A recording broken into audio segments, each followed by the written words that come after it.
सुरेश और सेजल एक ही ऑफिस में काम करते थे। सुरेश बड़ा हैंडसम और स्मार्ट लुकिंग था। सेजल भी दिखने में काफ़ी खूबसूरत थी।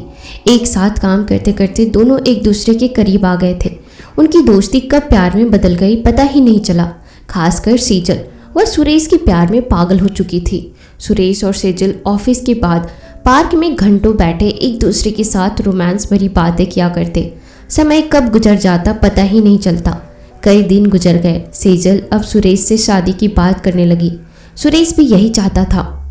सुरेश शादी के लिए तैयार हो गया। उसने सेजल के घर वालों से बात करी, पर सेजल के घर वाले शादी के बिल्कुल खिलाफ थे। वे सुरेश के बारे में कुछ नहीं जानते थे और ना ही कभी सुरेश ने सेजल के सामने अपनी फैमिली वालों का जिक्र किया था। वह अपने आप को अनाथ बताता था। सुरेश ने सेजल से कहा, कल एक काम करना, अपने घर से अपनी शादी की सारी ज्वेलरी और रुपए ले आना। हम शादी कर कुल्लू मनाली हनीमून मनाने चले जाएंगे, फिर वहीं आसपास नया जॉब देखकर वहीं रह जाएंगे। सेजल सुरेश की बात पर तैयार हो गई।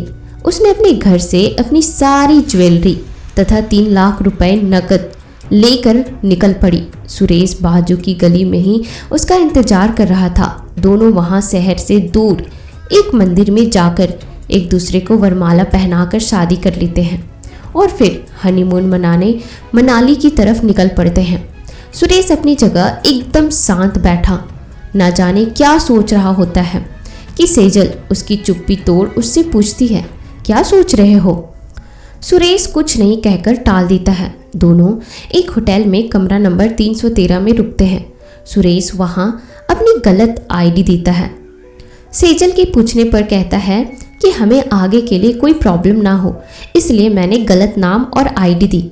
दोनों कमरा नंबर 313 में आ गए तो तीसरी मंजिल में उनका कमरा था और वह मंजिल बिल्कुल शांत था, एकदम सुनसान। वहाँ सिर्फ 4 ही कमरे थे। कमरा नंबर 313 सबसे कोने का अंतिम कमरा था। कमरे में पहुँचने के बाद सेजल सुरेश से लिपट गई।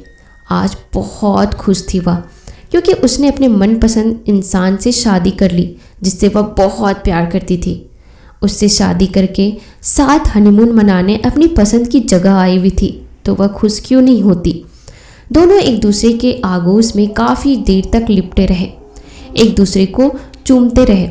डोरबेल बजी। उन्होंने खाना कमरे में ही मंगवा लिया था, क्योंकि यात्रा से दोनों थके हुए थे। सुरेश ने अपने लिए वाइन भी मंगा रखी थी। दोनों ने थोड़ी थोड़ी वाइन पी। सेजल ने देखा कि सुरेश ने दस्ताने पहने हुए हैं। उसने उससे कहा, अभी तो दस्ताने उतार दो, पर सुरेश ने कहा, यहाँ ठंड अधिक है इसलिए रहने दो, क्या फ़र्क पड़ता है, मैं चम्मच से खा लूँगा। पर सुरेश के दिमाग में तो कुछ और ही चल रहा था। खाना खाने के बाद दोनों बिस्तर में लटक गए और एक दूसरे के जिस्म से खेलने लगे। सुरेश अपनी मन की इच्छा पूरी कर सेजल के सोते ही उसके मुंह को तकिए से दबाकर उसे मारने की कोशिश करने लगा। वह पैरों से छटपटाते हुए बचने की कोशिश करती रही, पर तकिया का दबाव इतना भारी था कि सेजल कुछ नहीं कर पाई। उसका दम घुटने के कारण वह मार दी जाती है। सुरेश बड़ा ही जालसाज था। उसने सेजल से इसलिए प्यार का नाटक कर शादी की थी कि वह उसके गहने और रुपए लेकर फरार हो सके। सुरेश सारे सामान के साथ वहाँ से रातों रात फरार हो जाता है। सुबह होटल के मैनेजर को जब पता चला तो उसने होटल का रेपुटेशन खराब ना हो इसलिए उसने एक वेटर के साथ मिलकर सेजल के शरीर को वहीं होटल के बगीचे में गाड़ दिया। मामला उजागर होने से पहले ही रफा दफा हो जाता है। एक दिन रात में मैनेजर बगीचे में बैठा था कि उसने बगीचे में कुछ भयानक दृश्य देखा। उसने सेजल की आत्मा को देखा। वह इतना डर गया कि डर के मारे उसे हार्ट अटैक आ गया और उसकी मौत हो गई। अगले दिन उस वेटर की भी मृत्यु हो गई जिसने लाश को ठिकाने लगाया था।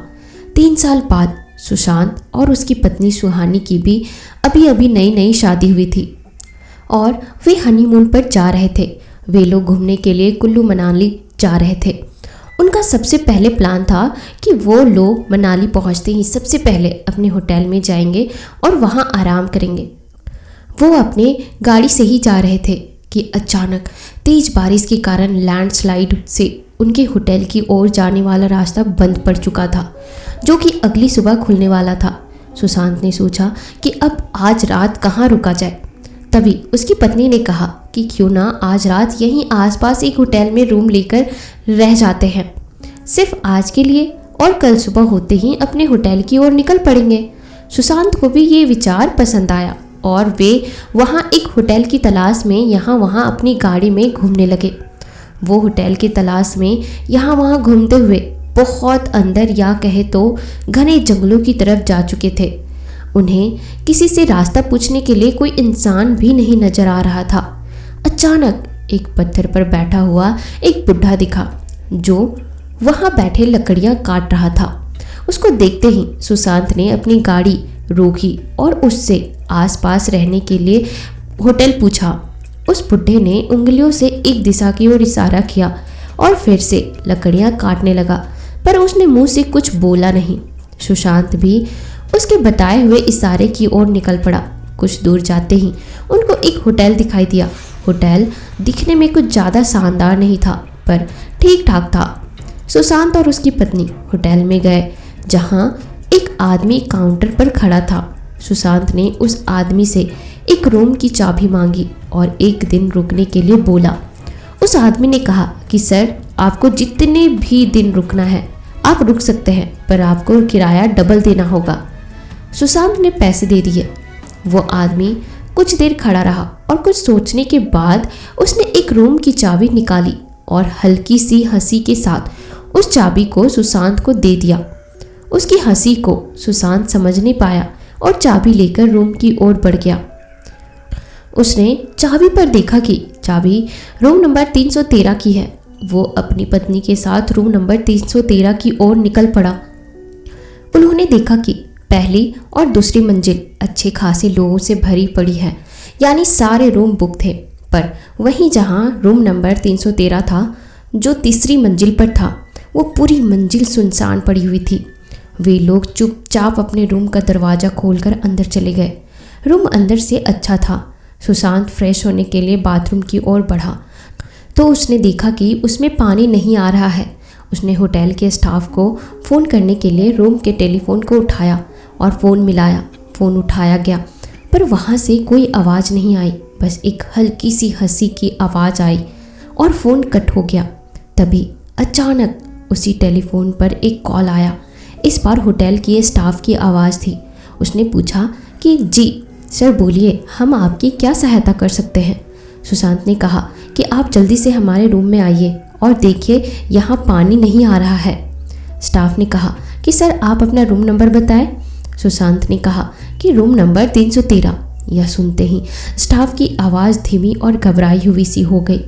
स्टाफ ने घबराते हुए कहा कि सर आप वहाँ क्या कर रहे हैं। सुशांत ने पूछा क्यों, तो स्टाफ ने झट से चिल्लाते हुए कहा कि आप जल्दी से जल्दी उस रूम से बाहर निकल जाए और नीचे आ जाए। सुशांत को कुछ समझ नहीं आया। उसने इसका कारण पूछा तो स्टाफ ने कहा कि सर आप सवाल मत ज़्यादा पूछिए, बस जल्दी से जल्दी उस रूम से बाहर निकल जाओ, आपको वहाँ बहुत खतरा है। ये सुनते ही सुशांत ने फ़ोन काटा और अपनी पत्नी को सामान के साथ वहाँ से निकलने को कहा। अभी वो निकल ही रहे थे तो उनके दरवाजे को कोई खटखटाने लगा। सुशांत ने बार बार पूछा कि कौन है। बाहर किसी की आवाज़ नहीं आई। सुशांत और उसकी पत्नी समझ गए थे कि ये कोई भूत प्रेत का मामला है। वो दोनों बुरी तरह से घबरा गए। तभी उनकी रूम की लाइट कट गई और वहाँ अंधेरा हो गया। तभी बाहर से आवाज़ आई, सर आपने पानी ठीक करने के लिए बुलाया था, मैं उसी के लिए आया हूँ। सुशांत ने सोचा कि अभी तो नीचे स्टाफ ने कहा कि ये रूम खतरों से खाली नहीं है, और अब ये कौन है जो दरवाजे के बाहर है। तभी सुशांत को वही धीमी सी हंसी सुनाई दी जो उसने फ़ोन पर और नीचे चाबी लेते वक्त सुनी थी। दरवाज़ा खोलने की कोशिश बेकार। दरवाज़ा खुलने का नाम ही नहीं ले रहा था। यह क्या हो रहा है, सुशांत की पत्नी घबराई हुई बोली। अंदर लाइट बंद चालू होने लगी। दोनों घबरा गए। कुछ तो अजीब हो रहा था। होटल स्टाफ को फ़ोन लगाया, पर रिसीवर में भी हंसने की आवाज़ आने लगी। सुशांत को लगा कोई हमसे मजाक कर रहा है। थोड़ी देर में सब नॉर्मल हो गया। दरवाज़ा भी अपने आप खुल गया, लाइट ऑन हो गई। दोनों तुरंत नीचे रिसेप्शन में पहुँचे। वहाँ का माहौल एकदम नॉर्मल था, जैसे वहाँ कुछ हुआ ही नहीं हो। सुशांत ने रिसेप्शन में सारा वाकया सुनाया कि उनके साथ ऊपर रूम नंबर 313 में क्या हुआ। सुशांत रूम चेंज करने का आग्रह करने लगा, पर सारे रूम फुल थे, एक भी कमरा खाली नहीं था। वहाँ के सभी लोग रूम नंबर 313 के लिए अनजान बने थे। स्टाफ में एक ने कहा, साहब यहाँ हवा चलती रहती है, हो सकता है हवा के कारण दरवाज़ा लॉक हो गया हो और लाइट आ जा रही हो। होटल में सब ठीक ठाक है, यहाँ कोई प्रॉब्लम नहीं है। आप लोग खाना खा लीजिए, फिर मैं आप लोगों को ऊपर कमरे तक छोड़ दूंगा, कमरा भी चेक कर लूँगा। सुशांत ने हामी भरी और वह खाना खाने मेज़ पर बैठ गए। सुशांत ने अपने लिए बियर मंगवाई और वे बियर पीने लगे। खाना हो जाने के बाद सुशांत और उसकी पत्नी स्टाफ के व्यक्ति के साथ ऊपर कमरे में पहुंचे। कमरे में लाइट जल रही थी, बाथरूम में पानी भी आ रहा था, फ़ोन लाइन भी अच्छे से काम कर रही थी, कमरे में कोई प्रॉब्लम नहीं था। स्टाफ का व्यक्ति उन्हें शुभ रात्रि कहता हुआ कमरे से बाहर आते हुए दरवाज़ा बंद कर गया। सुशांत ने सुहानी को अपने आगोश में लेते हुए कहा, सब ठीक है, डरने की कोई बात नहीं है। दोनों एक दूसरे के प्यार में खोते चले गए। थोड़ी देर बाद दोनों को नींद आ गई, दोनों सो गए। अभी आधी रात ही हुई थी कि सुहानी को स्वप्न आने शुरू हो गए। सपने में सुशांत किसी और लड़की सेजल के साथ रोमांस कर रहा था। वह सेजल नामक किसी और लड़की से प्यार करता था। उससे शादी कर हनीमून मनाने वह इसी होटल के कमरा नंबर 313 में आया था। वह एक अय्यास व्यक्ति था। वह सेजल से प्यार करने का नाटक कर उससे शादी कर चुका था। शादी के बाद वह दहेज के लाखों रुपए व गहनों के साथ सेजल को लेकर इस होटल में कमरा नंबर 313 में रुका था। रात भर सेजल के जिस्म के साथ खेलने के बाद तकिए से उसका मुंह दबोचकर उसकी हत्या कर दी और उसके रुपए गहने लेकर फरार हो गया। रात पूरी तरह गहरा गई थी। सुहानी यही सब चलचित्र की तरह अपने सपने में देख रही थी। सेजल की मौत पर अचानक सुहानी जाग जाती है। सामने देखती है तो सेजल उसके सामने खड़ी थी। वह पूरी तरह घबरा जाती है। सेजल की आत्मा 3 वर्षों से होटल के इसी कमरे में भटक रही थी। लैंडस्लाइड होकर रास्ता रुक जाना, यहीं होटल में कमरा मिलना, वह भी कमरा नंबर 313, यह कोई इत्तेफाक नहीं था। यह सब सेजल की आत्मा ने ही किया था। वह उस बहरूपिया सुशांत से अपनी मौत का बदला लेना चाहती थी। आज वह 3 साल बाद वापस वही सब दोहराने इसी होटल के कमरा नंबर 313 में आया था, एक नई लड़की के साथ जिसका नाम था सुहानी। वह वही सब उसके साथ भी करना चाहता था। सेजल की आत्मा सुहानी को सब साफ साफ बता देना चाहती थी। वह सुहानी की मदद करना चाहती थी। वह चाहती थी कि जो जुल्म उसके साथ हुआ है वह सुहानी के साथ ना हो। इसलिए वह सुहानी को दिखाई देने लगी, उससे बातें करने की कोशिश करने लगी। पर सुहानी सेजल की आत्मा को देखकर इतनी डर गई कि उसके मुंह से चीख निकल पड़ी। उसने सुशांत को जगाने के लिए उसकी तरफ हाथ आगे बढ़ाया, पर सेजल ने उसे जगाने से मना कर दिया और सुहानी को शांत रहने का इशारा किया। सेजल ने सुहानी को अपने और सुरेश के बारे में पूरी कहानी कह सुनाई। उसने बताया, अभी तुम जो सपने में देख रही थी वह हकीकत है। यह आदमी बड़ा मक्कार है, यह तुम्हें भी धोखा दे रहा है, यह तुम्हें भी मार डालेगा। मैं 3 साल से यहाँ भटक रही हूँ, इसके आने का इंतजार कर रही हूँ। अब मैं इसे मार कर अपनी मौत का बदला लूँगी। तुम मेरी तरह इस कमीने के प्यार में फंस गई हो। तुम यहाँ से चली जाओ, मैं तुम्हें कुछ नहीं करना चाहती। सुहानी मानने को तैयार ही नहीं थी। वह सुशांत को बहुत ही भला इंसान समझती थी।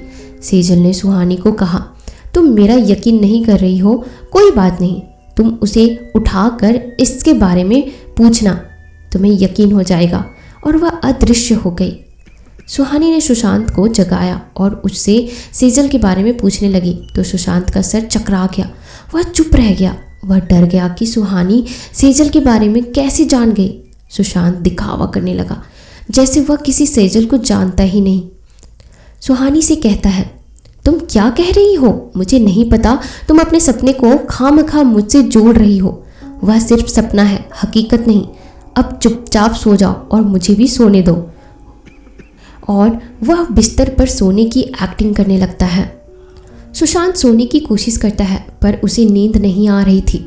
वह मन ही मन सुहानी को भी मारने का प्लान बनाने लगता है। वह सुहानी के सोने का इंतजार करने लगता है पर अब सुहानी को भी नींद नहीं आ रही थी। वह सोच रही थी कि मैंने जो देखा वह सब ख्वाब था कि हकीकत। उसे कुछ समझ में नहीं आ रहा था। वह सोचने लगी, मैंने जिससे बेइंतहा प्यार किया वह मुझे धोखा दे रहा है या मैं किस जाल में फंस गई हूँ? क्या सेजल की आत्मा सही है? वह तो एक आत्मा है, आत्मा झूठ क्यों बोलेगी? जरूर कुछ गड़बड़ है।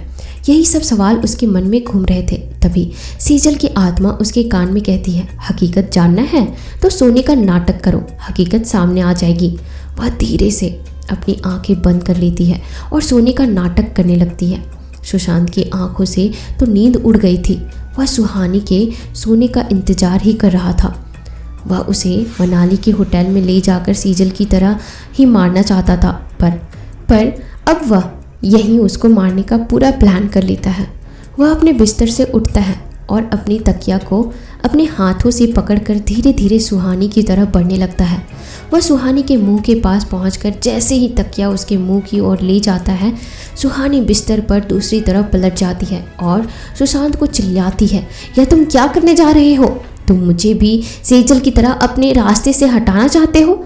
मैं तुम्हारी हकीकत जान गई। तुम सचमुच में एक निहाती गिरे हुए इंसान हो। सुशांत अपनी हकीकत जान गई सुहानी को देख गुस्से में पागल हो जाता है। वह सुहानी को मारने के लिए उसकी तरफ झपटता है। सुहानी झट से उठकर दरवाजे की तरफ दौड़ती है। वह दरवाजे की कुंडी खोलने की कोशिश करती है पर तब तक सुशांत पीछे से आकर उसके बाल पकड़ लेता है। वह घूमकर सुशांत की छाती पर अपने हाथों से एक जोरदार धक्का देती है। सुशांत दूर जाकर जमीन पर गिर जाता है। सुहानी के बाल बिखर जाते हैं। वह अब सुहानी नहीं रहती। उसके अंदर सेजल की आत्मा प्रविष्ट हो जाती है। उसकी शक्ल भी पूरी तरह बदल जाती है। वह जोर जोर से हंसने लगी, अट्टहास करने लगी। यह देख सुशांत बुरी तरह घबरा जाता है। उसे समझ नहीं आता कि यह क्या हो रहा है। सेजल बनी सुहानी धीरे धीरे सुशांत की तरह बढ़ने लगती है। सुशांत झट से उठकर भागने की कोशिश करने लगता है। जल्दबाजी में वह बेड के कोने से टकराकर गिर पड़ता है। सेजल उसके पैर पकड़कर खींचने लगती है। वह दूसरे पैर से उस पर वार करता है और अपने पैर छुड़ाकर बाहर भागने में सफल हो जाता है। वह जैसे ही दरवाजे से बाहर आता है, वह अपने आप को एक जंगल में भागते हुए पाता है। पीछे से सेजल उसके पीछे बढ़ी चली आ रही है। सुशांत सोच में पड़ जाता है, यह क्या है? होटल कहाँ गई? यह मैं कौन सी जगह पहुँच गया? उसे कुछ नहीं समझ आ रहा था। वह कई जगह पत्थरों से टकराकर गिर पड़ता है पर जान बचाने के लिए फिर से उठकर भागने लगता है। भाग भाग कर वह इतना थक गया कि अब उसका पैर उसका साथ देना छोड़ देते हैं। पैरों में कोई जोर नहीं होता, पैर लड़खड़ाने लगते हैं। फिर भी वह जान बचाने की कोशिश में भागने की कोशिश करता है और जोर से ज़मीन पर उल्टे मुंह गिर जाता है। सेजल की आत्मा उसके पास पहुंच जाती है। उससे कहती है, भाग और भाग, पर सुशांत भाग नहीं पाता। वह वहीं पड़े पड़े गिड़गिड़ाने लगता है, जान की भीख मांगने लगता है। सेजल की आत्मा पास में पड़ा एक बड़ा सा पत्थर अपने हाथों के इशारों से ऊपर उठा लेती है और एक जोरदार आवाज़ के साथ सुशांत के मुंह पर दे मारती है। सुशांत जगह पर ही दम तोड़ देता है। सुशांत को मारकर सेजल की आत्मा सुहानी के जिस्म से बाहर आकर हवा में विलीन हो जाती है।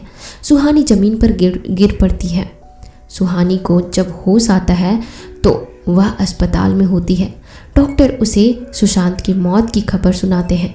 सुहानी को अपनी शादी पर बड़ा अफसोस होता है। वह ठीक होने के बाद अपने घर पहुंचती है। अपने माता पिता को अपनी सारी घटना कह सुनाती है।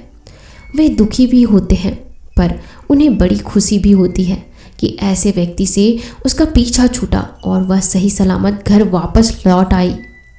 तो दोस्तों, यह कहानी यहीं पर समाप्त होती है। आपको यह कहानी कैसी लगी मुझे कमेंट सेक्शन में ज़रूर बताना। मैं आयुष्मान जो आपसे मुखातिब हूँ, बहुत सारे बोझ अवसाद झेलते झेलते थक चुका हूँ। शायद इन्हें आपसे शेयर करके कुछ शांति मिले। पर ठहरो, आपको मैं शुरू से अपनी कहानी बताता हूँ। मेरा जन्म कोलकाता के एक संपन्न परिवार में हुआ था। माँ पापा दोनों डॉक्टर थे। मुझे भी डॉक्टर बनाना चाहते थे। बस उनकी यही बात मुझे विद्रोह करने के लिए उकसाती थी। मुझसे छोटी एक बहन थी जिसका नाम रत्ना था। वह बहुत कुशाग्र बुद्धि की थी, मतलब तेज बुद्धि की। मुझसे जो अपेक्षाएं माँ बाप करते थे वही उन्हें धीरे धीरे पूरा कर रही थी। मम्मी पापा का बहुत बिजी शेड्यूल था। उनका हॉस्पिटल बेहद प्रसिद्ध था। अमीर लोग मोटी रकम खर्च करके उन्हें प्राइवेट रूप से घर पर भी बुलाते थे। देर रात दोनों घर पर आ पाते थे। मम्मी जहाँ स्त्री रोग विशेषज्ञ थी, वहीं पापा कुशल शल्य चिकित्सक थे। कैसा भी कठिन ऑपरेशन हो, पर मरीज उनके हाथों जीवन दान पाकर ही वापस जाते थे।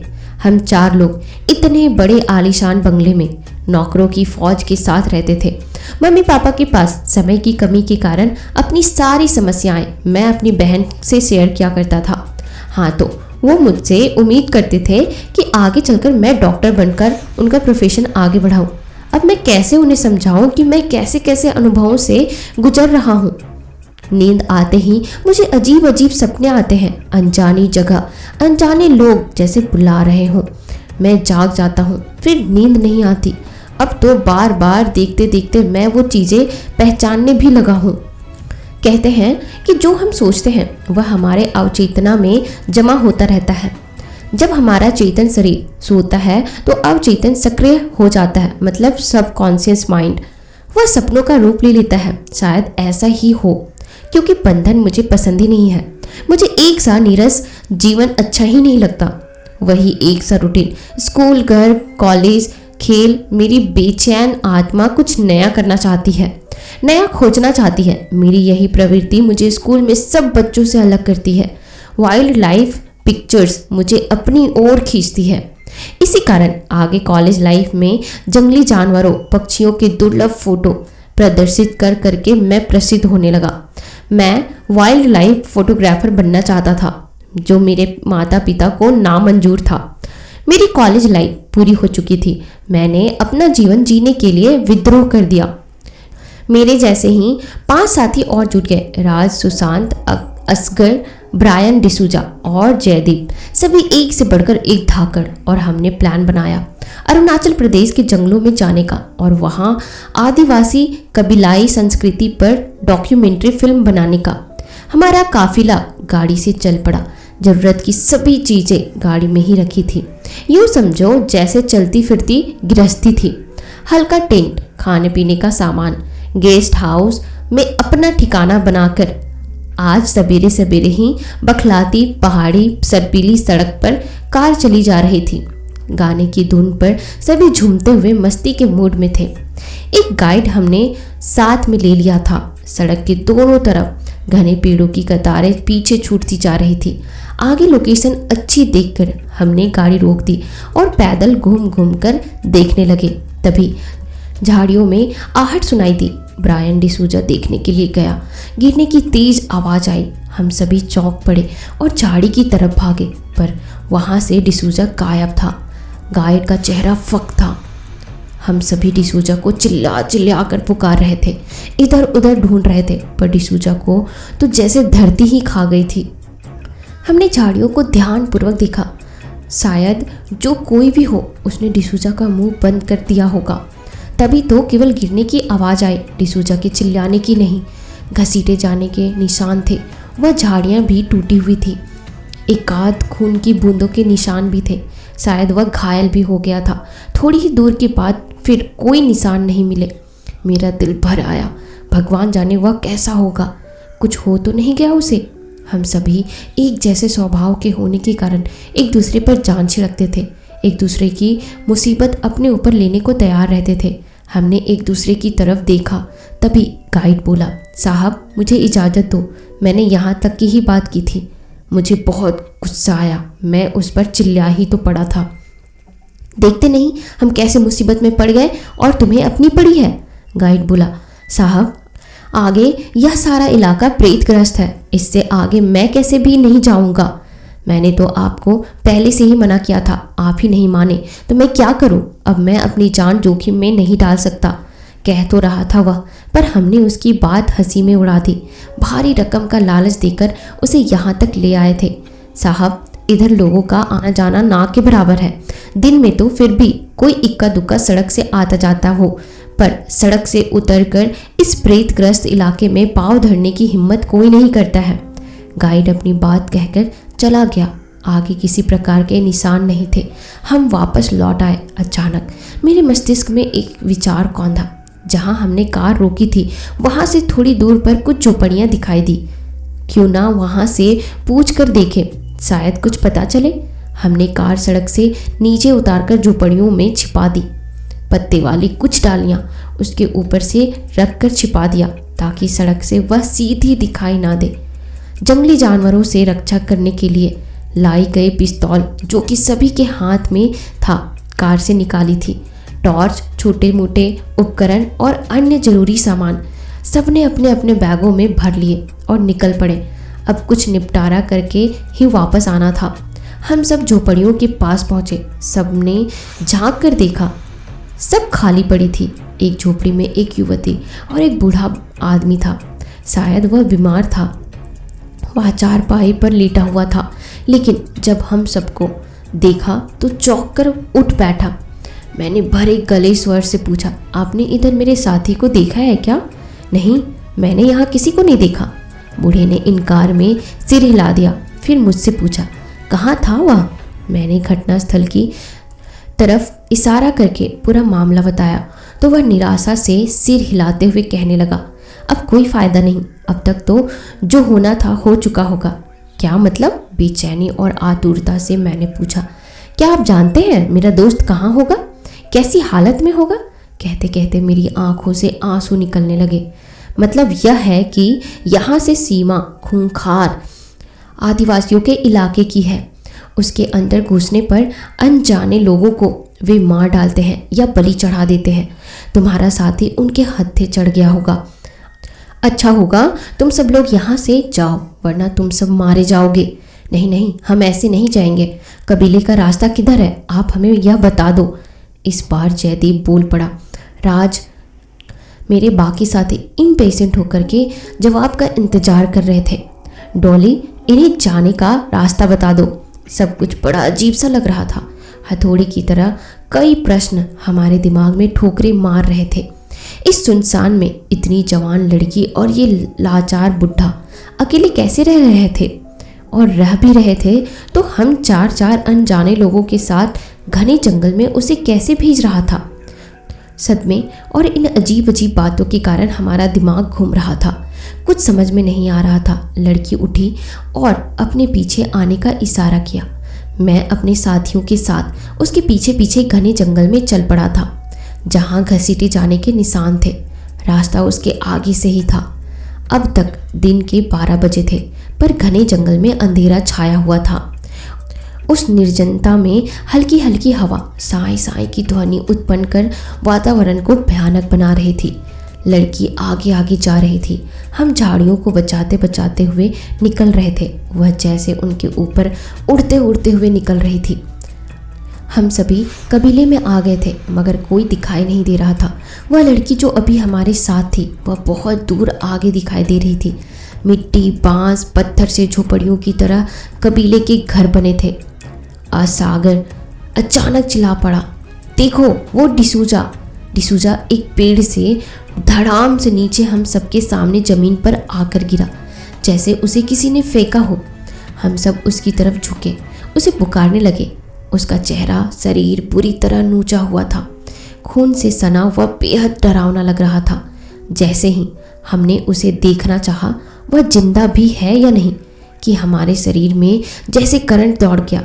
वह लड़की जो अभी इतनी दूर थी, वह पीछे खड़ी खून जमा देने वाले ठंडे स्वर में कह रही थी, मत छुओ उसे, नहीं तो मारे जाओगे सभी। हे भगवान, ये क्या चक्कर था?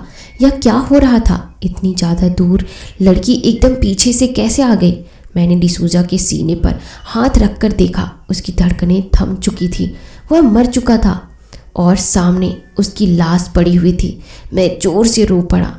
तुम माने नहीं, अब मरोगे तुम सब।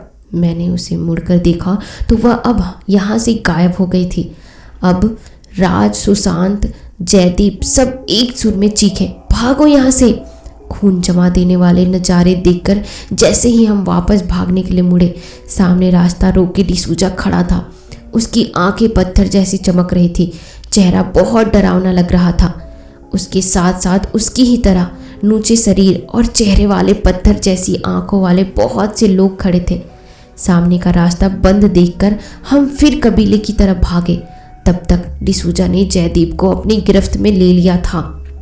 हम चारों लोगों ने जयदीप को अपनी तरफ खींचा, मगर वह टस से मस नहीं हो रहा था।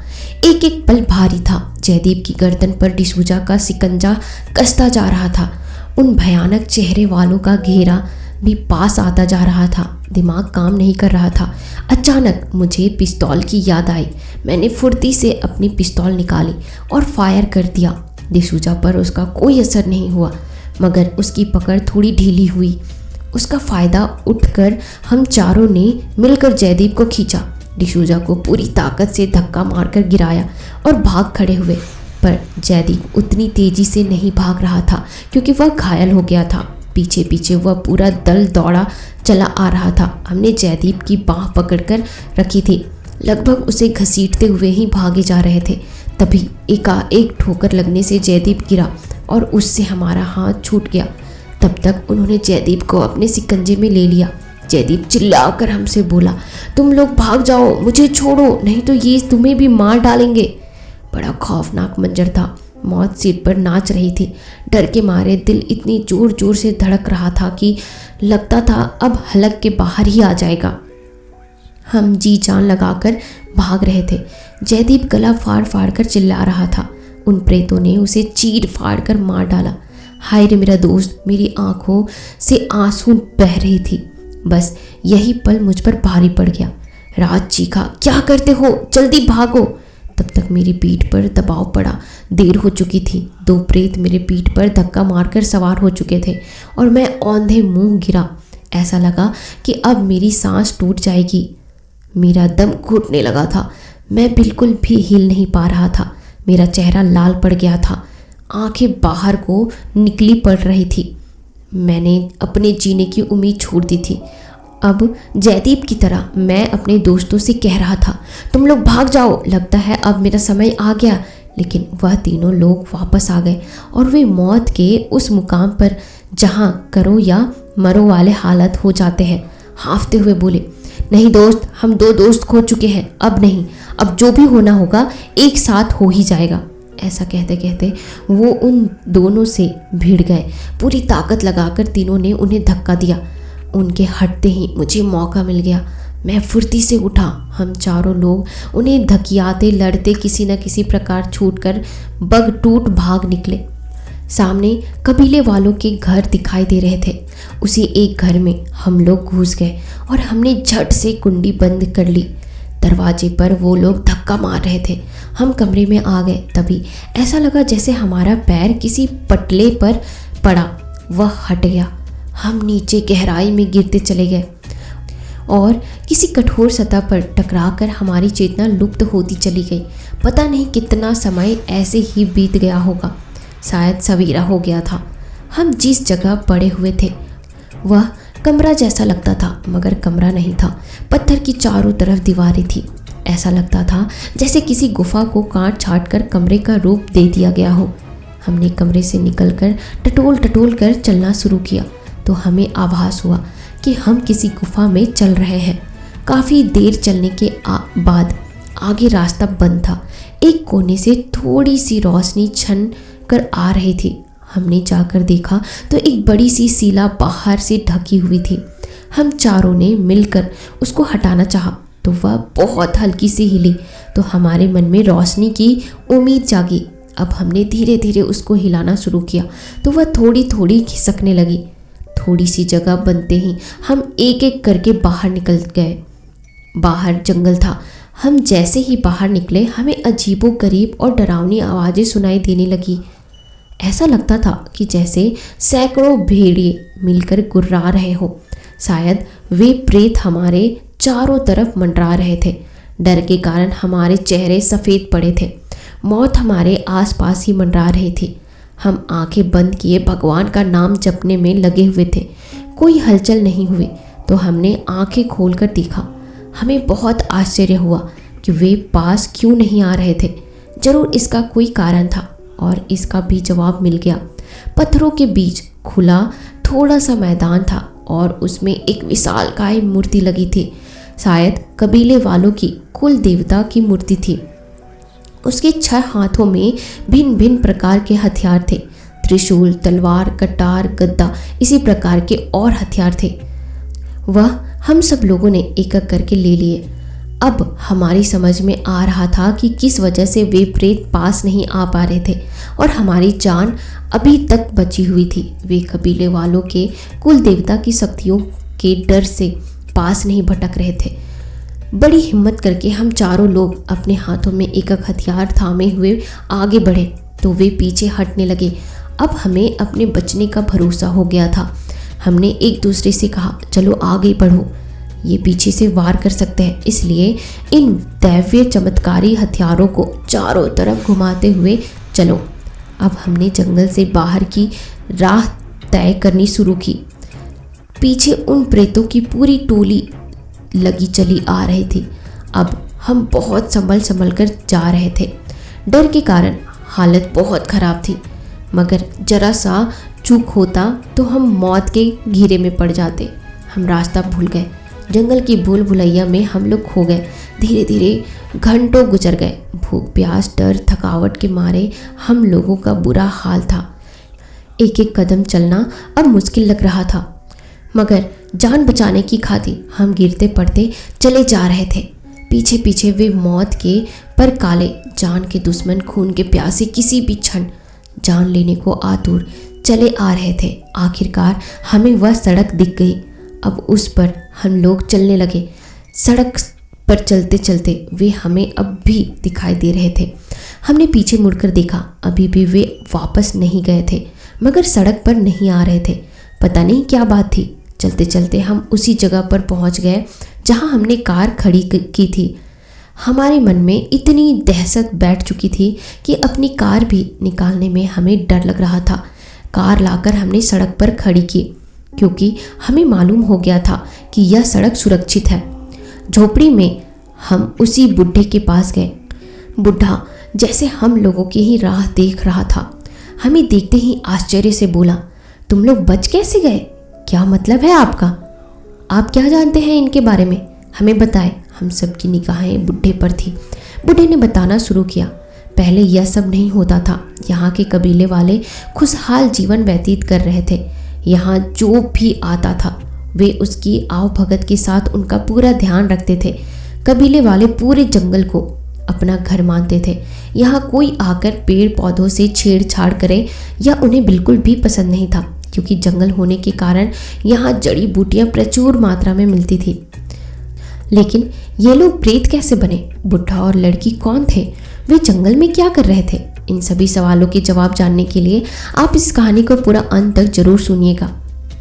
उस बुढ़े ने अपनी बात जारी रखी, मैं तुम्हें सब बताता हूँ, मगर तुम लोगों का हाल बहुत ख़राब है। बेटी, इनको वह जड़ी बूटी वाला रस पिलाओ। वह लड़की हरी चाय की तरह पेय पदार्थ ले आई। सचमुच पीते ही सारी थकावट, दर्द काफूर हो गया था। अब हम अपने आप को एकदम तरोताज़ा महसूस कर रहे थे। हमें स्वस्थ देखकर बुढ़े ने अपनी बात शुरू की। कबीले का मुखिया अपने उसूलों का पक्का था। अपने कबीले के हर परिवार का बहुत ख्याल रखता था। उसकी लड़की, लड़का और पत्नी खुशहाल जीवन जी रहे थे। जड़ी बूटियाँ, शहद और मोम, ये सारी चीज़ें जंगल से ले जाकर कबीले वाले बेच आते थे और उसमें से निश्चित हिस्सा मुखिया को दे देते थे। मुखिया की जिम्मेदारी थी कि दुश्मनों से और कुल देवता की पूजा करके आसुरी शक्तियों और बुरी आत्मा से कबीले वालों को दूर रखना। उस बुढ़े की आंखें अंतरिक्ष में टकटकी लगाए उस कबीले के सुखी और व्यवस्थित जीवन की झांकियां देखने लगी।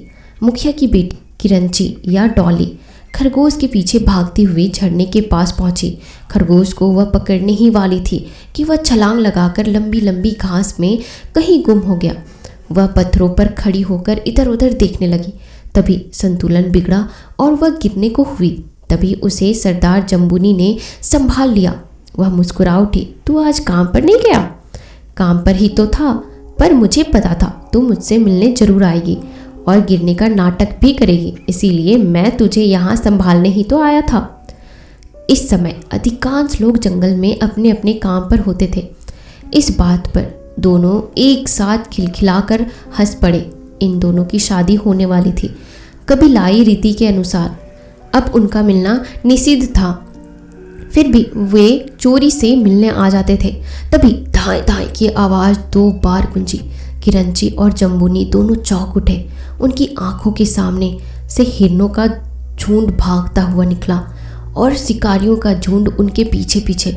जंगल में तस्करों का प्रवेश हो चुका था।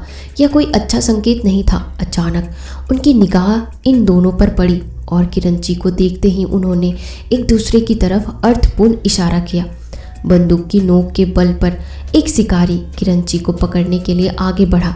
किरंची ने अपने दोनों हाथों को मुंह पर बाजे की शक्ल सा बनाते हुए एक जोरदार विचित्र सी आवाज़ निकाली। एक शिकारी ने किरंची की बाँह पकड़कर उसे अपनी तरफ खींचना चाहा, पर जम्बूनी ने अपने धनुष पर जहर बुझा तीर चढ़ाकर छोड़ दिया, जो सीधे उस शिकारी के सीने पर जाकर लगा। उसी के साथ दूसरे शिकारी की बंदूक गरज उठी। धाई की आवाज़ के साथ ही जम्बूनी जमीन पर गिर पड़ा। जम्बूनी को मरता छोड़ किरंची को अपने कब्जे में करके वे शिकारी वहाँ से चलने लगे। 6-7 लोगों के झुंड से बच निकलना असंभव था। तभी अचानक तीरों की बौछार आई और उनके शिकार 2 शिकारी हो गए। किरंची की संकेत ध्वनि सुनकर आसपास काम कर रहे कबीले वाले दौड़ते हुए आ गए। अब दोनों पक्ष आमने सामने थे। अपने 3 साथियों की मौत पर तस्कर शिकारियों की आंखें क्रोध से सुलग उठी। उन्होंने अपनी बंदूकों की मार से थोड़ी ही देर में उन लोगों को मौत की नींद सुला दिया। इस बीच किरंची छूट चुकी थी। वह भाग निकली। मृत प्राय जम्बूनी का खंजर निकालकर अपने सीने में घोंप लिया। अब वह अपनी अंतिम सांसें गिन रही थी। जम्बूनी और किरंची ने अंतिम बार एक दूसरे को देखा और मौत के आगोश में समा गए। अब तस्करों और कबीले वालों में अब लड़ाई हो चुकी थी। मुखिया ने इस हृदय विदारक घटना को झेलकर अपने कबीले की सीमा कबीले के चारों तरफ सड़क तक बांध दी थी।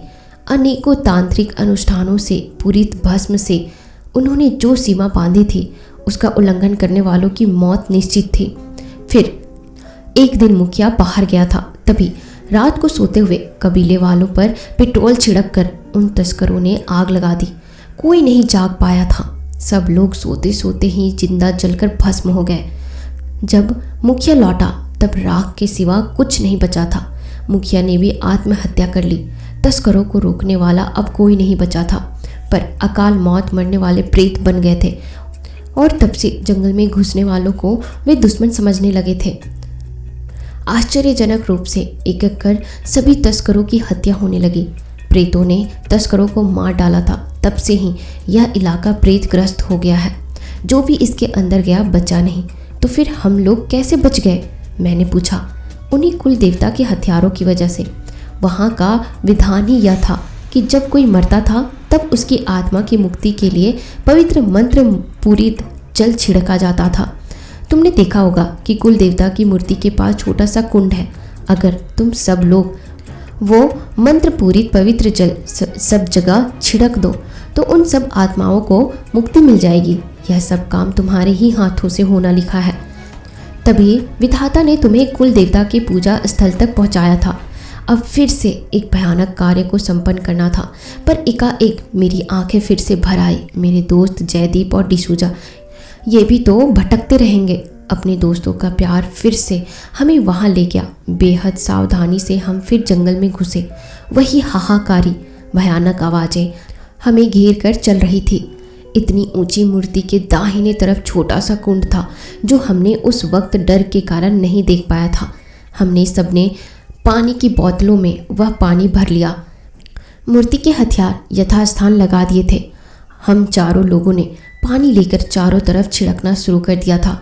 कई आग के गोले उठे और ऊपर चले गए। हमने फिर से बोतलें भर ली और बूढ़े के बताए अनुसार सीमा के अंदर सभी जगह वह पानी छिड़क डाला। शायद कोई प्रेत आत्मा अब नहीं बची थी। चमत्कार जैसा हुआ। जो रूप कबीले का था वह पलक झपकते ही गायब हो गया था। कुल देवता के पूजा घर जिसमें हम सब लोग जान बचाने के लिए घुसे थे के अलावा कुछ भी नहीं था। जंगल में जो मनहूस डरावना अंधेरा माहौल था, अब उसकी जगह पत्तों से छनकर आती धूप में खूबसूरत प्राकृतिक दृश्य मनमोहक लग रहे थे, जाने पहचाने लग रहे थे। पर याद नहीं आ रहा था कहाँ देखे थे। तभी दिमाग में जैसे बिजली कौंधी। ये तो वही दृश्य है जिन्हें मैं सपनों में देखा करता था। इसका मतलब यह मेरे लिए निश्चित था। भरी आंखों से डिसूजा और जयदीप को अलविदा कहकर हम बुढ़े की झोपड़ी के पास गए, पर यह देखकर बहुत चौंके रह गए कि वहाँ कोई झोपड़ी नहीं थी, केवल हमारी कार खड़ी थी। हमारे दिमाग साई साई कर रहे थे। हम व्याकुल होकर पुकारने लगे, कहाँ गए हो तुम लोग? तुमने हमें बताया भी नहीं कि तुम लोग यहाँ क्या कर रहे थे। हवा के बगुले से उड़ रहे थे। हमारे कानों के पास हवा सरगोशियाँ करती हुई कुछ धीमी धीमी आवाज़ में बता रही थी, हम ही तो हैं किरंची और मुखिया। हम कुल देवता की पूजा करने वाले बुरी आत्मा कैसे बन सकते थे? मैं मुखिया होकर कैसे जन्मों जन्मों तक अपने कबीले वालों को प्रेत बनकर यातना भुगतने देता? मैं तुम्हारी प्रतीक्षा कर रहा था, इसीलिए यहाँ रह रहा था। मैं अपनी बेटी को जान से भी ज़्यादा चाहता था, तो आत्मा बनकर भी वह मेरे साथ रहकर अपने भाई, माँ और जम्बुनी की मुक्ति के लिए इंतजार कर रही थी। आवाज़ अत्यंत धीमी होने के कारण भी बिल्कुल साफ सुनाई दे रही थी। अब यह पानी हमारे ऊपर भी छिड़क दो। हमने उनके ऊपर और आसपास सब जगह पर वह पानी छिड़क दिया। आग के 2 शोले उठकर ऊपर चले गए। अब वहाँ का दृश्य भी बदल चुका था। यह भी मैं सपने में देख चुका था। भारी मन से हम सभी वापस कोलकाता लौट आए। मेरी वजह से मेरे 2 दोस्त मौत के मुंह में समा गए। मुझे हर पल यह गम खाए जा रहा है। पर आप ही बताएं, मेरा क्या कसूर है? अब मुझे वे सपने नहीं आते थे। वाइल्ड लाइफ फोटोग्राफी से मुझे नफरत हो गई है। डॉक्टरी की पढ़ाई पूरी कर अब मैंने मानव सेवा का प्रण किया था। माँ बाप का हॉस्पिटल आगे चलकर मैं संभाल लूँगा और गरीबों की और रोगियों की सेवा करके शायद मैं अपने आप को कुछ सुकून पहुँचा सकूँ। तो दोस्तों, यह कहानी यहीं पे समाप्त होती है। आपको यह कहानी कैसी लगी मुझे कमेंट सेक्शन में ज़रूर बताइएगा। और हाँ, साथ ही आप मेरे चैनल पर नए हैं तो आप हमसे जुड़ने के लिए हमारे चैनल को अभी ही सब्सक्राइब जरूर कीजिएगा, ताकि आगे भी इसी तरह की मज़ेदार कहानियाँ सुनते रहें। और अगर आपके पास भी कुछ पर्सनल हॉरर स्टोरीज़ है या एक्सपीरियंसेस है तो आप मुझे इंस्टाग्राम पर शेयर कर सकते हो। मेरे इंस्टाग्राम की आईडी digital divya 001 है। मैं आपकी कहानियों को आवाज़ ज़रूर दूंगी।